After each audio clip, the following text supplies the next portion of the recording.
Hello friends, welcome to Janvita creations. ಇವತ್ತಿನ design ಹಾಕೋದಕ್ಕೆ ಕಮಲ್ ಕಡಾಯಿ ಥ್ರೆಡ್ಡನ್ನು ತೊಗೊಂಡಿದ್ದೀನಿ. ಹಾಗೆಯೇ ನೀಡಲ್ ಬಂದು 10.075 mm ತೊಗೊಂಡಿದ್ದೀನಿ. 11 ಆದರೂ ಆಗುತ್ತೆ. ಇದೊಂದು 2 ಸ್ಟೆಪ್ಪಲ್ಲಿ ಹಾಕುವಂಥ ಒಂದು ಹೊಸ ರೀತಿಯ ಕ್ರೋಶಾ ಕುಚ್ಚು ಡಿಸೈನು. ತುಂಬ ಈಸಿ ಇದೆ. ಬೇಸ್ ಲೈನು ಕೂಡ ಅಷ್ಟೇ ಈಸಿ ಇದೆ. ನಾನಿಲ್ಲಿ ಒಂದು ಟೈಮ್ ಲಾಕ್ ಮಾಡಿಕೊಂಡೆ, ನಂತರ ಒಂದು ಚೈನ್ನ ಹಾಕಿ ಲಾಕ್ ಮಾಡ್ತಾಯಿದ್ದೀನಿ. ಒಂದು ಸಲ ಲಾಕ್ ಮಾಡಿ ಒಂದು ಚೈನನ್ನು ಹಾಕಿ ಲಾಕ್ ಮಾಡಿಕೊಂಡೆ, ಮತ್ತೊಂದು ಚೈನ್ನ ಹಾಕ್ಕೊಂಡೆ, ಅದ್ರ ಪಕ್ಕದಲ್ಲೇ ಲಾಕ್ ಮಾಡ್ತಾ ಇದ್ದೀನಿ.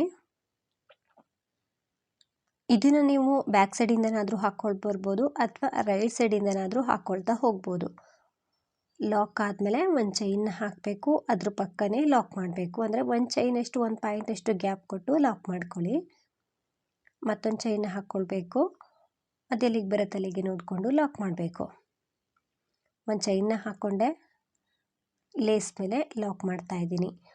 ಬೇಸ್ ಲೈನ್ ಇಷ್ಟೇ, ಸ್ಟಾರ್ಟಿಂಗಿಂದ ಎಂಡಿಂಗ್ ತನಕ ಇದೇ ರೀತಿಯಾಗಿ ಹಾಕ್ಕೊಳ್ಳಿ. ನೀವೇನಾದರೂ ಸೀರೆಗಳಿಗೇನಾದರೂ ಹಾಕ್ಕೊಂಡ್ರೆ ಬ್ಯಾಕ್ ಸೈಡಿಂದ ಹಾಕ್ಕೊಳ್ಳಿ, ಆವಾಗ ಥ್ರೆಡ್ ಕಟ್ ಮಾಡೋ ಅವಶ್ಯಕತೆಯೇ ಇರೋದಿಲ್ಲ. ಸೀದಾ ಸೈಡ್ಗೆ ತಿರುಗಿಸ್ಕೊಂಡು ಮತ್ತೆ ಸೆಕೆಂಡ್ ಸ್ಟೆಪ್ ಹಾಕ್ಕೊಳ್ತಾ ಹೋಗ್ಬೋದು. ನಾನು ರೈಟ್ ಸೈಡಿಂದನೇ ಹಾಕ್ತಾಯಿದ್ದೀನಿ. ಒಂದು ಚೈನ್ನ ಹಾಕಿ ಲಾಕ್ ಮಾಡ್ತಾಯಿದ್ದೀನಿ. ಸ್ವಲ್ಪ ದೂರ ಹಾಕಿ ತೋರಿಸ್ತೀನಿ. ನಾನಿಲ್ಲಿ ಸ್ವಲ್ಪ ದೂರದವರೆಗೂ ಒಂದು ಚೈನ್ ಒಂದು ಲಾಕ್, ಅಂದರೆ ಒಂದು ಚೈನ್ನ ಹಾಕಿ ಸಿಂಗಲ್ ಕ್ರೋಶಾ ಮಾಡ್ತಾ ಬಂದಿದ್ದೀನಿ. ಈ ರೀತಿಯಾಗಿ ನೀವು ಬೇಸ್ ಲೈನ್ನ ಹಾಕ್ಕೊಳ್ಬೇಕು. ಕೊನೆಯಲ್ಲಿ ಒಂದು 2-3 ಚೈನ್ಗಳನ್ನ ಹಾಕಿ ಥ್ರೆಡನ್ನು ಕಟ್ ಮಾಡ್ಕೊಳ್ತಿದ್ದೀನಿ. ಸೀರೆ ಸ್ಟಾರ್ಟಿಂಗಿಂದ ಎಂಡಿಂಗ್ ತನಕ ಇದೇ ರೀತಿಯಾಗಿ ಹಾಕ್ಕೊಳ್ಳಿ. ಒಂದು ಚೈನ್ನ ಹಾಕಿ ಅದ್ರ ಪಕ್ಕದಲ್ಲಿ ಸಿಂಗಲ್ ಕ್ರೋಶನ ಮಾಡೋದು. ಕೊನೆಯಲ್ಲಿ ಒಂದು 2-3 ಚೈನ್ಗಳನ್ನ ಹಾಕಿ ಥ್ರೆಡನ್ನು ಕಟ್ ಮಾಡ್ಕೊಳ್ತಿದ್ದೀನಿ. ಥ್ರೆಡನ್ನು ಕಟ್ ಮಾಡಿ ನೀಡಲ್ಲ ನಮ್ಮ ಸೈಡ್ ಎಳ್ಕೊಂಡ್ರೆ ಅದು ಟೈಟಾಗಿ ಕೂರುತ್ತೆ. ಸೊ ಬೇಸ್ ಲೈನ್ ಇಷ್ಟೇ. ಸ್ಟಾರ್ಟಿಂಗು ನಾನು ಲಾಕ್ ಮಾಡ್ಕೊಳ್ತಿದ್ದೀನಿ. ಸೊ ಸೇಮ್ ಕಲರ್ ಥ್ರೆಡನ್ನೇ ತಗೊಂಡಿದ್ದೀನಿ. ಈ ಡಿಸೈನ್ನ ಸಿಲ್ಕ್ ಥ್ರೆಡಲ್ಲೂ ಕೂಡ ಹಾಕ್ಕೊಳ್ಬೋದು. ಸ್ಟಾರ್ಟಿಂಗ್ ನಾನು ಲಾಕ್ ಮಾಡ್ತಾ ಇದ್ದೀನಿ, ಅಂದರೆ ಒಂದು ಸಲ ಟೈಟಾಗಿ ಲಾಕ್ ಮಾಡಬೇಕು. ಲಾಕ್ ಆದಮೇಲೆ ಒಂದು ಚೈನ್ನ ಹಾಕಬೇಕು. ಒಂದು ಚೈನನ್ನು ಹಾಕ್ಕೊಂಡು ಅದ್ರ ಪಕ್ಕದಲ್ಲೇ ಇರುವಂಥ ಒಂದು ಚೈನ್ ಗ್ಯಾಪಲ್ಲಿ ಸಿಂಗಲ್ ಕ್ರೋಶನ ಮಾಡಿಕೊಂಡೆ. ಮತ್ತೆ ಒಂದು ಚೈನ್ನ ಹಾಕ್ಕೊಂಡೆ, ಅದ್ರ ಪಕ್ಕದಲ್ಲೇ ಇರುವಂತಹ ಒಂದು ಚೈನ್ ಗ್ಯಾಪ್ ಹಾಕಿರ್ತೀವಿ ನೋಡಿ ಬೇಸ್ ಲೈನಲ್ಲಿ, ಆ ಒಂದು ಚೈನಿಗೆ ಲಾಕ್ ಮಾಡಿಕೊಂಡೆ. ಸೊ ಮತ್ತೆ ನಾನು ಇಲ್ಲಿಂದನೇ ಆರ್ಚನ್ನು ಹಾಕ್ತಾಯಿದ್ದೀನಿ. ಇದನ್ನು ನೀವು ಹೆಚ್ಚು ಕಡಿಮೆ ಮಾಡ್ಕೊಳ್ಬೋದು. ಒಂದು 2 ಸಲ ನಾನು ಒಂದು ಚೈನ್ನ ಹಾಕಿ ಸಿಂಗಲ್ ಕ್ರೋಶಾ ಮಾಡ್ಕೊಂಡಲ್ವ, ಇದನ್ನೇ ಬೇಕಿದ್ರೆ ಹೆಚ್ಚು ಕಡಿಮೆ ಮಾಡ್ಕೊಳ್ಬೋದು. ನಾನಿಲ್ಲಿ ಚೈನ್ಗಳನ್ನ ಹಾಕ್ತಾಯಿದ್ದೀನಿ. ಫ್ರೆಂಡ್ಸ್, ಇಲ್ಲಿ ನಾನು ಒಟ್ಟು 8 ಚೈನ್ಗಳನ್ನ ಹಾಕ್ಕೊಳ್ತಿದ್ದೀನಿ.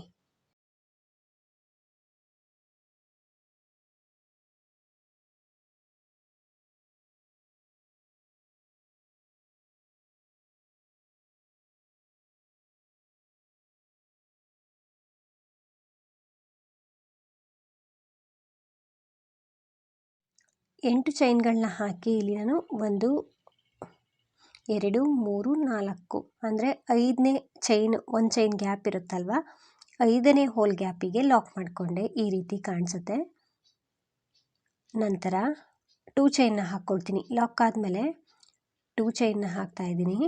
2 ಚೈನ್ನ ಹಾಕ್ಕೊಂಡು ಇಲ್ಲಿ ಒಂದು ಹೋಲನ್ನು ಸ್ಕಿಪ್ ಮಾಡಬೇಕು. ಅಂದರೆ ಒಂದು ಚೈನನ್ನು ಬಿಟ್ಟು ನಂತರ 2ನೇ ಸಿಂಗಲ್ ಕ್ರೋಶಾ ಆದಮೇಲೆ ಒಂದು ಚೈನ್ ಇರುತ್ತಲ್ವ, ಆ ಚೈನಿಗೆ ಲಾಕ್ ಮಾಡಿಕೊಂಡೆ. ಈ ರೀತಿ ಲಾಕ್ ಮಾಡ್ಕೊಳ್ಳಿ. ಲಾಕ್ ಆದಮೇಲೆ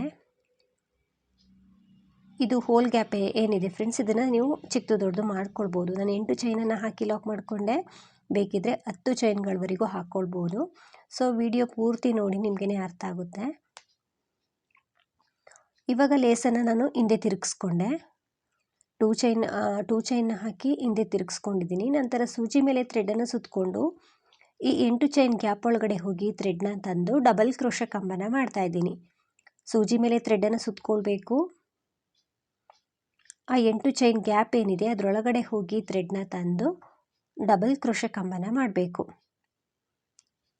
ಸೂಜಿ ಮೇಲೆ ಥ್ರೆಡನ್ನು ಸುತ್ತಕೊಳ್ಳೋದು, ಈ ಚೈನ್ ಗ್ಯಾಪಲ್ಲಿ ಹೋಗಿ ಥ್ರೆಡ್ನ ತಂದು 2 ಲೂಪಿಂದ ಒಂದು ಮತ್ತೆ 2 ಲೂಪಿಂದ ಒಂದು ಸಲ ಥ್ರೆಡನ್ನು ಮೇಲೆ ಪಾಸ್ ಮಾಡಿಕೊಂಡ್ರೆ ಡಬಲ್ ಕ್ರೋಶಾ ಕಂಬಗಳಾಗುತ್ತೆ. ಸೊ ನಾನು ಇಲ್ಲಿ ಪೂರ್ತಿಯಾಗಿ ಹಾಕ್ಕೊಳ್ತೀನಿ. ಎಷ್ಟು ಹಾಕ್ಕೊಳ್ಬೇಕು ಅಂತ ಹೇಳ್ತೀನಿ. ನಾನಿಲ್ಲಿ ಒಟ್ಟು 11 ಕಂಬನ ಮಾಡಿದ್ದೀನಿ. ಸೊ ಪೂರ್ತಿಯಾಗಿ ನಾವು ಹಾಕ್ಕೊಳ್ಬಾರ್ದು. ಒಂದು 2 ಚೈನಷ್ಟು ಗ್ಯಾಪು ನಮಗೆ ಅಲ್ಲಿ ಇರಬೇಕು. ಒಟ್ಟು 11 ಕಂಬ ಮಾಡಿದ್ದೀನಿ. 11 ಕಂಬ ಆದಮೇಲೆ ಲೇಸನ್ನು ಹಿಂದೆ ತಿರುಗಿಸ್ಕೊಂಡು ಒಂದು ಚೈನನ್ನು ಹಾಕ್ಕೊಳ್ತೀನಿ. ಲೇಸನ್ನು ಹಿಂದೆ ತಿರುಗಿಸ್ಕೊಳ್ಬೇಕು.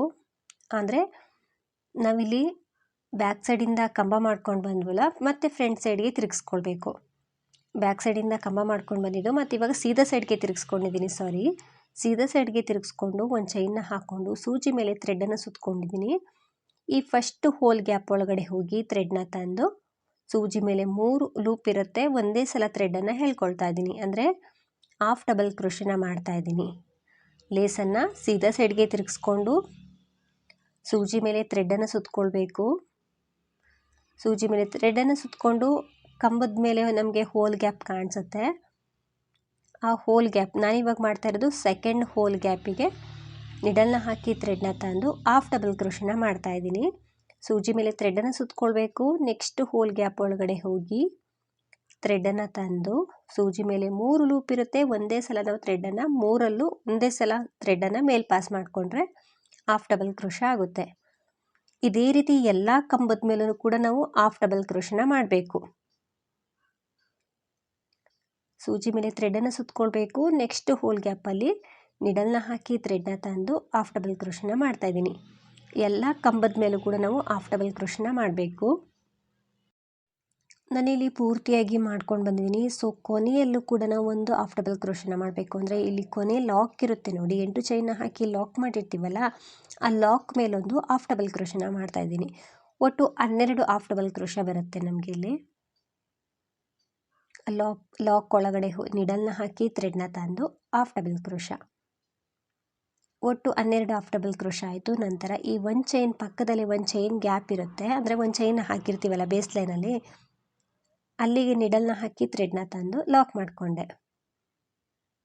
ಈ ರೀತಿ ಒಂದು ಸ್ಲ್ಯಾಟಿಂಗ್ ಆಗಿರುವಂತಹ ಆರ್ಚ್ ಕ್ರಿಯೇಟ್ ಆಗುತ್ತೆ. ಇದನ್ನೇ ನೀವು 10 ಚೈನ್ಗಳನ್ನ ಹಾಕ್ಕೊಂಡ್ರೆ ಬಿಗ್ ಸೈಜಲ್ಲಿ ಕಾಣಿಸುತ್ತೆ. ನಂತರ ಮತ್ತೆ ಒಂದು ಚೈನ್ನ ಹಾಕ್ಕೊಂಡೆ. ಇಲ್ಲಿ ನೆಕ್ಸ್ಟ್ ಒಂದು ಚೈನ್ ಗ್ಯಾಪ್ ಇರುತ್ತೆ ನೋಡಿ, ಅಂದರೆ ಬೇಸ್ ಲೈನಲ್ಲಿ ಒಂದು ಸಿಂಗಲ್ ಕ್ರೋಶ ಒಂದು ಚೈನ್, ಒಂದು ಸಿಂಗಲ್ ಕ್ರೋಶ ಒಂದು ಚೈನ್ ಹಾಕ್ಕೊಂಡು ಬಂದಿರ್ತೀವಲ್ಲ, ಆ ಗ್ಯಾಪಿಗೆ ನಾವು ಒಂದು ಚೈನ್ನ ಹಾಕಿ ಮತ್ತೆ ಸಿಂಗಲ್ ಕ್ರೋಶನ ಮಾಡಬೇಕು, ಅಂದರೆ ಲಾಕ್ ಮಾಡಬೇಕು. ಇಲ್ಲಿ ಲಾಕ್ ಆದರೂ ಕೂಡ ಒಂದೇ, ಸಿಂಗಲ್ ಕ್ರೋಶ ಅಂದರೂ ಕೂಡ ಒಂದೇ. ಒಂದು ಚೈನ್ನ ಹಾಕೋದು, ಒಂದು ಚೈನ್ ಗ್ಯಾಪಲ್ಲಿ ಹೋಗಿ ಲಾಕ್ ಮಾಡೋದು, ಮತ್ತೆ ಒಂದು ಚೈನ್ನ ಹಾಕೋದು, ನೆಕ್ಸ್ಟ್ ಒಂದು ಚೈನ್ ಗ್ಯಾಪಲ್ಲಿ ಹೋಗಿ ಲಾಕ್ ಮಾಡೋದು. ಇದೇ ರೀತಿ ಸ್ವಲ್ಪ ದೂರದವರೆಗೂ ಹಾಕ್ಕೊಳ್ಬೇಕು. ನಾನಿಲ್ಲಿ ಒಟ್ಟು 8 ಸಿಂಗಲ್ ಕ್ರೋಶನ ಮಾಡ್ಕೊಳ್ತೀನಿ ಒಂದೊಂದು ಚೈನನ್ನು ಹಾಕ್ಕೊಂಡು. ಇದನ್ನು ಬೇಕಿದ್ರೆ ನೀವು ಹೆಚ್ಚು ಕಡಿಮೆ ಮಾಡ್ಕೊಳ್ಬೋದು. ಒಂದು ಚೈನ್ನ ಹಾಕಿ ಸಿಂಗಲ್ ಕ್ರೋಶನ ಮಾಡೋದು. ನಾನಿಲ್ಲಿ ಒಟ್ಟು 8 ಸಿಂಗಲ್ ಕ್ರೋಶ ಬರೋ ಹಾಗೆ ಮಾಡ್ಕೊಂಡಿದ್ದೀನಿ. ಅಂದರೆ 8 ಚೈನನ್ನು ಹಾಕಿ, ಅಂದರೆ ಒಂದು ಚೈನ್ ಒಂದು ಸಿಂಗಲ್ ಕ್ರೋಶ ಅಂದರೆ 8 ಸಲ ಹಾಕ್ಕೊಂಡಿದ್ದೀನಿ. ನಂತರ ನಾನಿಲ್ಲಿ ಮತ್ತೆ ನಾನು ಚೈನ್ಗಳನ್ನ ಹಾಕ್ತಾಯಿದ್ದೀನಿ. ಇಲ್ಲೂ ಕೂಡ ಅಷ್ಟೇ 8 ಚೈನ್ಗಳನ್ನ ಹಾಕ್ತಾಯಿದ್ದೀನಿ ಆರ್ಚ್ ಮಾಡೋದಕ್ಕೆ. ಸ್ಟಾರ್ಟಿಂಗ್ ಹೆಂಗೆ ನಾವು ಸ್ಲ್ಯಾಟಿಂಗ್ ಆರ್ಚ್ ಮಾಡಿಕೊಂಡು ಅದಕ್ಕೆ 8 ಚೈನ್ಗಳನ್ನ ಹಾಕ್ಕೊಂಡೆ. 8 ಚೈನನ್ನು ಹಾಕಿ ಸ್ಟಾರ್ಟಿಂಗಲ್ಲಿ ಎಷ್ಟು ಗ್ಯಾಪ್ ಕೊಟ್ಟಿರ್ತೀರೋ ಅಷ್ಟೇ ಗ್ಯಾಪನ್ನು ನೆಕ್ಸ್ಟ್ ಆರ್ಚ್ಗೂ ಕೂಡ ಕೊಡಬೇಕು. ಅಂದರೆ ಇಲ್ಲಿ ನಾನು 4 ಸಿಂಗಲ್ ಕ್ರೋಶ ಬಿಟ್ಟು 5ನೇ ಸಿಂಗಲ್ ಕ್ರೋಶಕ್ಕೆ ಲಾಕ್ ಮಾಡ್ಕೊಳ್ತಿದ್ದೀನಿ. ಕೌಂಟ್ ಮಾಡಿಕೊಂಡೇ ತಗೊಳ್ಳಿ. ಈ ರೀತಿ ಲಾಕ್ ಮಾಡಬೇಕು 8 ಚೈನನ್ನು.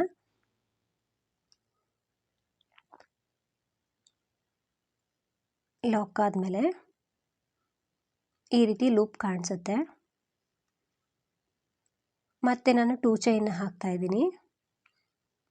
ಇಲ್ಲಿ ಒಂದು ಚೈನ್ ಗ್ಯಾಪ್ ಬಿಟ್ಟು ನೆಕ್ಸ್ಟ್ ಒಂದು ಚೈನ್ ಇರುತ್ತಲ್ವ, ಅಲ್ಲಿ ಹೋಗಿ ಲಾಕ್ ಮಾಡ್ತಾಯಿದ್ದೀನಿ. ನಂತರ ಲೇಸನ್ನು ಹಿಂದೆ ತಿರುಗಿಸ್ಕೊಳ್ಬೇಕು. ಹಿಂದೆಯಿಂದ ನಾವು ಡಬಲ್ ಕ್ರೋಶೆ ಕಂಬ ಮಾಡ್ತಾ ಹೋಗಬೇಕು. ಸೂಜಿ ಮೇಲೆ ಥ್ರೆಡನ್ನು ಸುತ್ತಕೊಂಡು ನೆಕ್ಸ್ಟ್ 8 ಚೈನ್ ಗ್ಯಾಪಲ್ಲಿ ಹೋಗಿ ಥ್ರೆಡ್ನ ತಂದು ಡಬಲ್ ಕ್ರೋಶೆ ಕಂಬನ ಮಾಡ್ತಾಯಿದ್ದೀನಿ. ಮತ್ತೆ ಸೂಜಿ ಮೇಲೆ ಥ್ರೆಡನ್ನು ಸುತ್ತಕೊಂಡು ಸೇಮ್ ಪ್ಲೇಸಲ್ಲಿ ಹೋಗಿ ಥ್ರೆಡ್ನ ತಂದು ಡಬಲ್ ಕ್ರೋಶೆ ಕಂಬ ಮಾಡ್ತಾಯಿದ್ದೀನಿ. ಇಲ್ಲೂ ಕೂಡ ಒಟ್ಟು 11 ಡಬಲ್ ಕ್ರೋಶೆ ಕಂಬ ಮಾಡ್ಕೊಳ್ತೀನಿ. ಸ್ಟಾರ್ಟಿಂಗ್ ಒಂದು 2 ಚೈನ್ ಇರುತ್ತೆ, ಅದು ಕೂಡ ಕೌಂಟ್ ಮಾಡಿಕೊಂಡ್ರೆ 12 ಕಂಬ ಇರುತ್ತೆ. ನೀಟಾಗಿ ಡಬಲ್ ಕ್ರೋಶೆ ಕಂಬನ ಮಾಡ್ಕೊಳ್ಳಿ.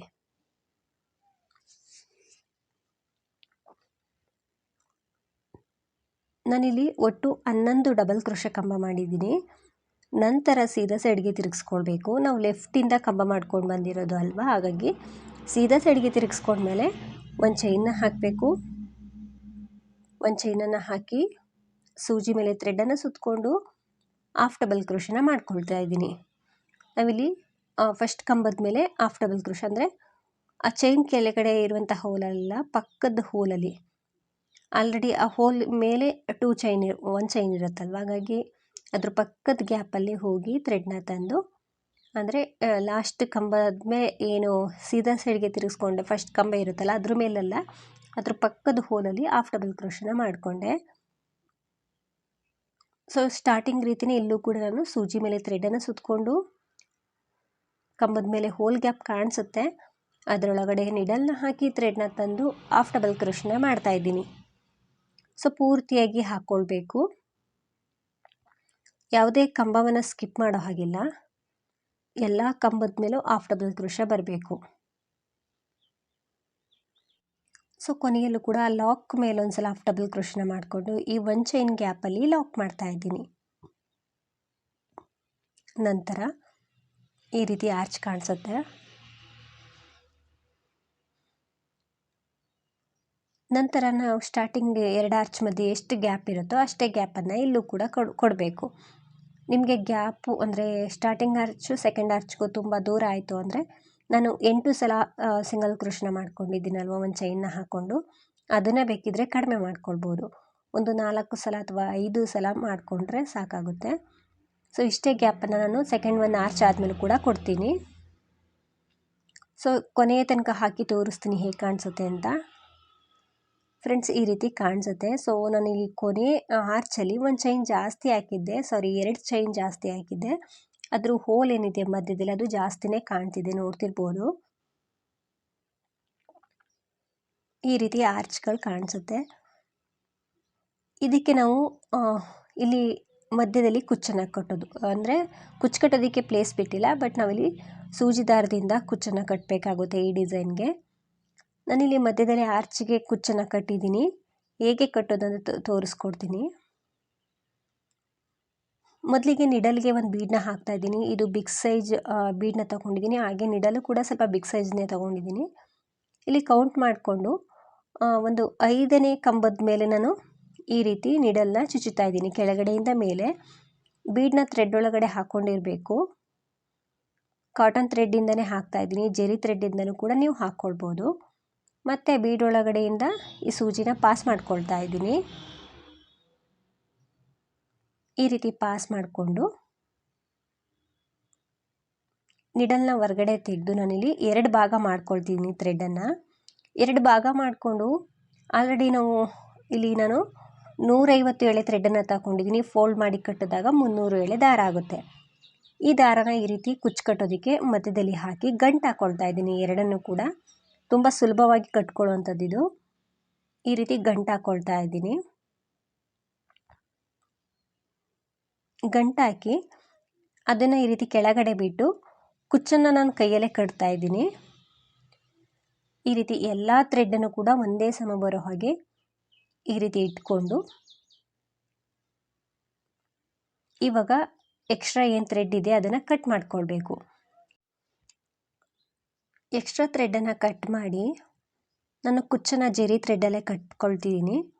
ಬೇಕು ಅಂದರೆ ನಾವು ಸ್ಟಾರ್ಟಿಂಗಲ್ಲಿ ಕಟ್ಕೊಂಡ್ವಲ್ಲ ಕಾಟನ್ ಥ್ರೆಡ್ಡಿಂದ, ಅಲ್ಲೊಂದು ಸಲ ಕಟ್ಟಿ ಫೋಲ್ಡ್ ಮಾಡಿ ಮತ್ತೆ ಅದೇ ಥ್ರೆಡ್ಡಿಂದನೂ ಕೂಡ ಕಟ್ಕೊಳ್ಬೋದು.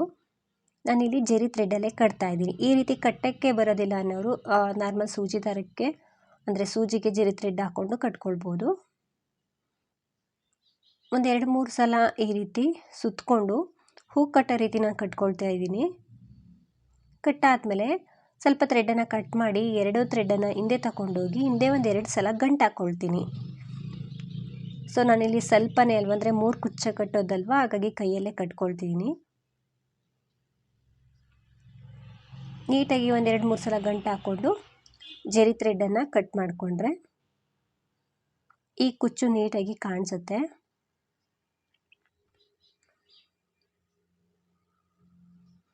ಈ ರೀತಿ ಕಾಣಿಸುತ್ತೆ ಕುಚ್ಚು ಕಟ್ಟಿದ್ಮೇಲೆ. ಸೊ 3 ಆರ್ಚ್ಗೂ ಕೂಡ ನಾನು ಕುಚ್ಚನ್ನು ಕಟ್ಟಿ ತೋರಿಸ್ತೀನಿ ಹೇಗೆ ಕಾಣಿಸುತ್ತೆ ಅಂತ. 150 ಎಳೆ ಥ್ರೆಡ್ಡನ್ನು ತಗೊಂಡ್ರೆ ಕುಚ್ಚು ದಪ್ಪವಾಗಿ ಬರುತ್ತೆ. ಇದು ಕೂಡ ಅಷ್ಟೇ, ಸ್ವಲ್ಪ ಜಾಸ್ತಿ ದಪ್ಪದಲ್ಲೇ ತಗೊಂಡಿದ್ದೀನಿ. 8 ಚೈನನ್ನು ತಗೊಂಡ್ರೆ ಇಷ್ಟು ಹೋಲ್ ಗ್ಯಾಪ್ ಇರುತ್ತೆ. 10 ಚೈನ್ ತಗೊಂಡ್ರೆ ನಮಗೆ ಲಾಸ್ಟ್ ಆರ್ಚ್ ಏನಿದೆ ಆ ರೀತಿ ಕಾಣಿಸುತ್ತೆ. ನೀಟಾಗಿ ಫಿನಿಶಿಂಗ್ ಬರುತ್ತೆ ಫ್ರೆಂಡ್ಸ್. ಡಿಫ್ರೆಂಟಾಗಿ ಈ ರೀತಿ ಡಿಸೈನ್ ಬೇಕು ಅನ್ನೋರು ಟ್ರೈ ಮಾಡ್ಬೋದು. ನೀವು ಕಂಬ ಮಾಡಬೇಕಿದ್ರೆ ಬೀಡ್ಸ್ಗಳನ್ನೂ ಕೂಡ ಹಾಕ್ಕೊಂಡು ನೀವು ಕಂಬಗಳನ್ನ ಮಾಡ್ಕೊಳ್ಬೋದು. ತುಂಬ ನೀಟಾಗಿ ಬರುತ್ತೆ. ಎಲ್ಲರೂ ಕೂಡ ಒಮ್ಮೆ ಟ್ರೈ ಮಾಡಿ. ಪ್ರೈಸ್ ಬಂದು ಇದಕ್ಕೆ ಒಂದು 700 800 ಅರೌಂಡ್ ಚಾರ್ಜ್ ಮಾಡ್ಬೋದು. ಸ್ವಲ್ಪ ಜಾಸ್ತಿನೇ ಇರುತ್ತೆ. ಕಂಬಗಳು ಮಾಡೋದು ಮತ್ತು ಕುಚ್ಚನ್ನು ಕೂಡ ಕಟ್ಟೋದಿರುತ್ತಲ್ವ, ಬೀಡನ್ನ ಹಾಕಿ ಸ್ವಲ್ಪ ಟೈಮು ಕೂಡ ಹಿಡಿಸುತ್ತೆ. ಒಂದೊಂದು ಕಡೆ ಒಂದೊಂದು ರೀತಿ ಪ್ರೈಸ್ ಇರುತ್ತೆ ಫ್ರೆಂಡ್ಸ್. ಇಷ್ಟೇ ಅಂತ ಹೇಳೋಕ್ಕಾಗಲ್ಲ, ಹೆಚ್ಚು ಕಡಿಮೆ ಮಾಡ್ಕೊಳ್ಬೋದು. ಈ ರೀತಿ ಡಿಸೈನ್ ಕಾಣಿಸುತ್ತೆ. ಎಲ್ರಿಗೂ ಈ ಡಿಸೈನ್ ಇಷ್ಟ ಆಗಿದೆ ಅಂದ್ಕೊಳ್ತೀನಿ. ನೀವೇನಾದರೂ ಫಸ್ಟ್ ಟೈಮ್ ನೋಡ್ತಿದ್ರೆ, ಯೂಟ್ಯೂಬಲ್ಲಿ ಏನಾದರೂ ನೋಡ್ತಿದ್ರೆ ಪ್ಲೀಸ್ ಸಬ್ಸ್ಕ್ರೈಬ್ ಮಾಡಿ, ಸಪೋರ್ಟ್ ಮಾಡಿ. ಹಾಗೆಯೇ ಫೇಸ್ಬುಕ್ಕಲ್ಲಿ ನೋಡ್ತಿದ್ರೆ ಫೇಸ್ಬುಕ್ ಪೇಜನ್ನು ಫಾಲೋ ಮಾಡಿ. ಆದಷ್ಟು ವಿಡಿಯೋನ ಲೈಕ್ ಮಾಡಿ, ಶೇರ್ ಮಾಡಿ. ನೀವೊಮ್ಮೆ ಟ್ರೈ ಮಾಡಿ. ಡಿಸೈನ್ ತುಂಬ ಚೆನ್ನಾಗಿ ಬರುತ್ತೆ. ಹಾಗೆಯೇ ತುಂಬ ಈಸಿನೂ ಕೂಡ ಇದೆ. ನೀವೊಮ್ಮೆ ಟ್ರೈ ಮಾಡಿ. Thank you.